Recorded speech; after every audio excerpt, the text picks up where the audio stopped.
Lend me your ears, dear viewers. I'm Lukman, your humble guide to the Victorian age. And hey, don't make noise, sweetheart. Welcome to Lukman, I presume. So I decided to just put one boot on, giving the Cinderella vibes because I just got too lazy to put on the other shoe. I have loved history since I was a kid, but it wasn't until recently that I decided to dive deeper into the Victorian era. I think for most people, when it comes to history, all these eras and time periods get blurred, and even for me, that happened. Since moving to Ballarat, Australia, which is an amazing city with lots of Victorian architecture, I felt so inspired. And also moving into my Victorian cottage, it felt like that was the key that unlocked a passion. The Victorian era lasted from 1837 and 1901, which obviously reflects Queen Victoria's reign.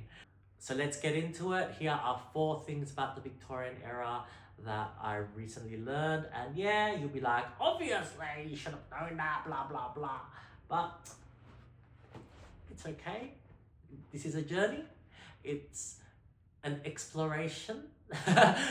It's, this is this is not a channel where I'm just spewing facts all the time. This is about my connection, my journey, my adventures, my my curiosity.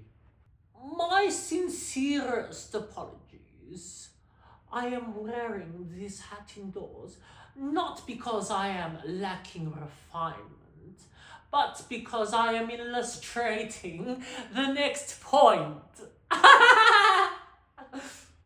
I used to think that bowler hats were from the 1920s to the 1950s and they were worn during that time, but they originated much earlier.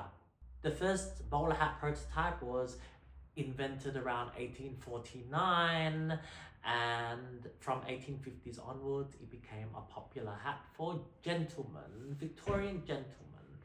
Bowler hats were originally invented for gamekeepers because top hats were easily knocked off and damaged. I'm actually thinking of getting another one. I find this one's a bit too big, slightly too big, but I'll always love it because this was my first bowler hat.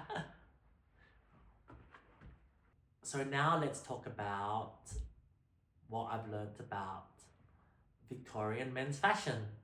So Victorian clothing like this wasn't just worn in Britain and Europe, it was actually worn all over the world.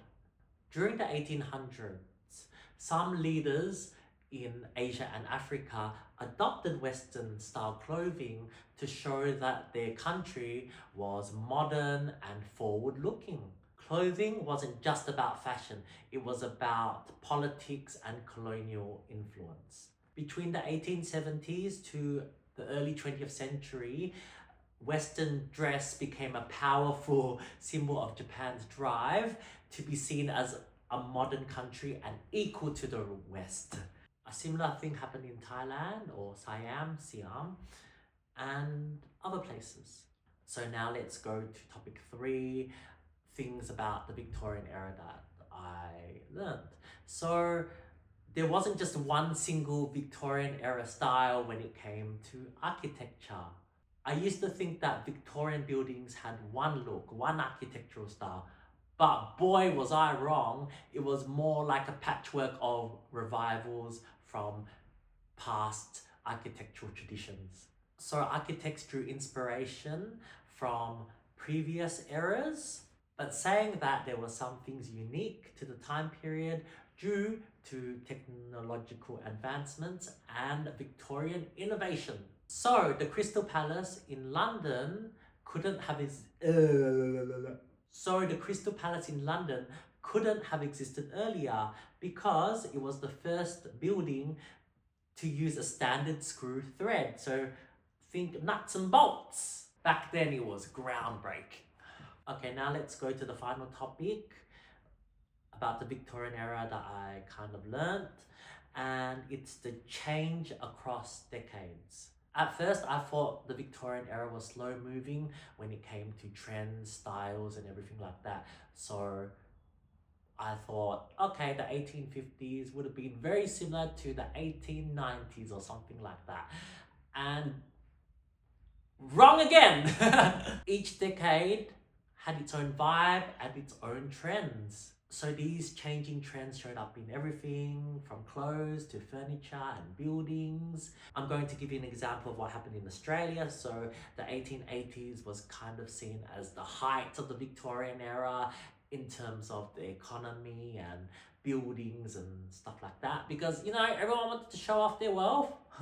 Iron lacework was everywhere. So when you walk around the older parts of Melbourne, you will see these on houses and the buildings. But then there was a depression in the 1890s and everyone stopped putting iron lacework for decoration. And by the time the economy recovered, doing this was seen as old-fashioned. And who would want something old-fashioned on their house? I thought that, there's some houses that have wooden decorations, like instead of iron lacework. I thought they were older, but turns out they were later, they were after. They were more Federation style. So yeah, learn something new. So those were 4 things I recently learned about the Victorian era, and I still don't know everything. I'm gonna make mistakes. I'm not perfect. I have the curiosity to keep on learning and share with you what I've found out. Also want to say I'm so sorry if I do make any mistakes. I'm only human.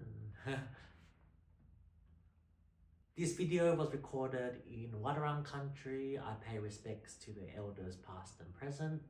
I really hope you decide to join this adventure with me. Thank you so much for listening. Please subscribe, give me a like, share, and I'll see you next time. Bye.